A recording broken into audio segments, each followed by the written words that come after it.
How are we doing today, Starseeds? Hope you're all doing well. Today I'm continuing the astronomer high that I've been riding for the past few days now, in order to uncover and study how the waning gibbous moon, set to pair up with Jupiter in Taurus on October 20th, will be affecting our Starseed collective, as well as all of humanity in general. Take a look at my most recent two videos on here, where I flex my still growing, but very much on fleek astrologer muscles, covering current astrological events at play, with powerful worldwide and universal energy clearing performed all throughout. So get your healing, as it's pretty life-changing, as well as obtain the opportunity to learn something new, interesting, and wondrous far beyond you, in the meantime anyway, until you thoroughly integrate all of the information, for I am sure it will build you up, allow you to view life in new, expansive, liberating ways than attainable before, as well as earn you some great intelligence points, kind of like the movie Free Guy, as we are still in a conscious, very giving matrix, now more than ever with all the reprogramming we've done together, that you can carry forth for the rest of your days, here on Mother Earth and even beyond. Now, with all that being said, let's go ahead and dive into the reading. When asking the question, how will the waning gibbous moon, due to be paired with Jupiter in Taurus on October 20th, be affecting us? The Queen of Wands is what the kingdoms, systems, angels, and spirits overseeing this channeled reading came up with. But first, I also decided to tap into why the heck Jupiter being stationed in Taurus is so important and beneficial to us in the first place. This is when I remembered that Jupiter is, in fact, a planet totally for, in alignment with, and consisting of the purest innocence, childhood, but also wild and free, even healthily rebellious children, the perfect energy, theme, and representation of the second childhood, 5D New Earth, Golden Age of Aquarius paradise paradigm, soon commencing. When delving even further, I then used my intuition and recent knowledge of Jupiter's true nature to infer that it being with Taurus imminently is working to greatly soften both the collective of starseeds and normal human beings that have this currently hard-headed Earth sign as the ruling sign, as well as to assist the animal kingdom all around us with this very same process of softening, awakening, healing, and understanding. So, as you can probably see, the planets are here to work on us non-stop, 24/7 on a daily, in the hopes that people actually get somewhere with their healing and progression in life in general, which also takes noticing the constant serviceship being performed on their part to see that this is so. For these planets are alive and deserve this kind of respect and acknowledgement, not to be ignored or used for the most selfish purposes. Right now, and for the past 12 years especially, it has turned into an ongoing process of casting a fishing line into the water in the hopes of getting a bite, or throwing food at aggressive children in the hopes that they'll eat the organic, nourishing food provided by their unconditionally loving parent, as they continue to fall from grace, still forsaking the help being bestowed upon them idiotically.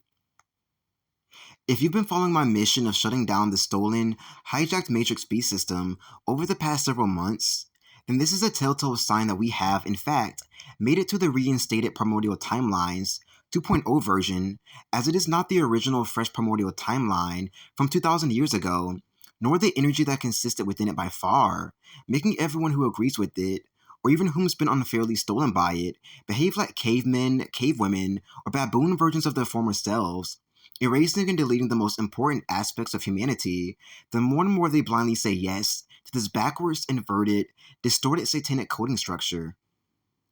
So, now that we've uncovered that and gotten that out of our system, let's go ahead and get into the full message from the Queen of Wands, shall we?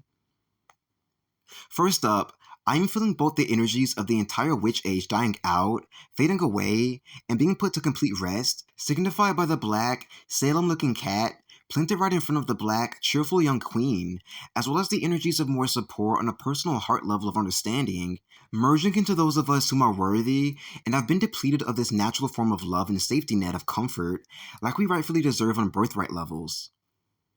I am feeling that this is significantly helping facilitate our collective's Big 180 flip out of the former, prolonged Age of Pisces timeline and into the promised land prepared for us, known as the New Earth, Golden Age of Aquarius, 5D Oasis, Atlantean Paradise timeline. The reason for all the names merged into one in this brand new era, very soon commencing, is due to how much the trolls blocking our rainbow bridge to the other side have put in the work trying to stop us with all their spells, curses, and hands-on tactics and methods, attempting their hardest to prevent us from having the simplest things unnecessarily for so very long. So, when truly looking at it and being honest, it is, in fact, a charity case that has now become, in God and the Fairy Kingdom's attempt, to make all of this right for us, and completely erase the past with the chosen Hebrew Israelites' help, and seeing that it gets done all the way as well. Although it may seem currently that this is not the case, victory is most certainly ours, and the power has most definitely successfully flipped into our hands, which is being conveyed by the way the glad Roman holds their rod high up in the air without a care of the past and the world, marking all the wars she successfully fought, but shouldn't have had to, throughout her very short years upon this planet we call home. The first shall be last, and the last shall be first, and the switch that finally allows us to have the upper hand for once is most certainly what's playing out right here amongst us at last. The fire and light emanating from her hand is coming with the energies of letting the past completely burn away, blow away as well, since it feels as if she is in the current state of blowing it, whilst laughing her true primordial laugh, setting her heart, soul, body, and fresh organic primordial mind and spirit even more free the more she does this, and rightfully so at that. In addition to this, the small orbs and colored blotches of light shooting from her hand is telling all us stolen, tried and tested Starseed children that we are now free to go, that there is only up from here, as we float right back up to the aquarium school frequencies that was subtly here and thoughtfully provided for us in the earlier 2000s era, although it might as well be called a whole dimension at this point. And it's also raising our low heart frequency up to the higher realms where it belongs, with our consciousness raising higher up into the 5th, even 6th dimension, I'm being told, for some of us, where the Fairy Kingdom consciousness is stationed, for whoever is ready for a higher, yet extremely grounded, state of consciousness such as this. Now it is beginning to feel like we are truly home, and is a testament that we have actually completed, mastered, hell even defeated the ruthless, not so cunning Hunger Games Ascension process that stole us from our safe domain, comfort zones, made us put on our battle gear and fight for survival, almost completely aloof of what's truly going on, then shooting President Snow right in the eye as a token of our gratitude for blessing us with this hellish game. Gnarly. Now it is time for us survivors to put down our battle weapons and skip down the yellow brick road to collect our inheritances from the Emerald Temple in its city. The Waning Gibbous moon, being conjunct these two systems, is here to amplify this, speed it up even, and make it officially so. So you best believe that it's a done deal, and that victory is at last.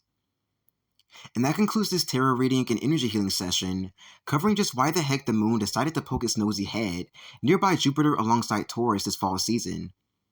Thank you for choosing to ride this astronomy high with me. I hope that it fed you well, and be on the lookout for more exciting ways for us to utilize tarot from this channel in the future. Bye now.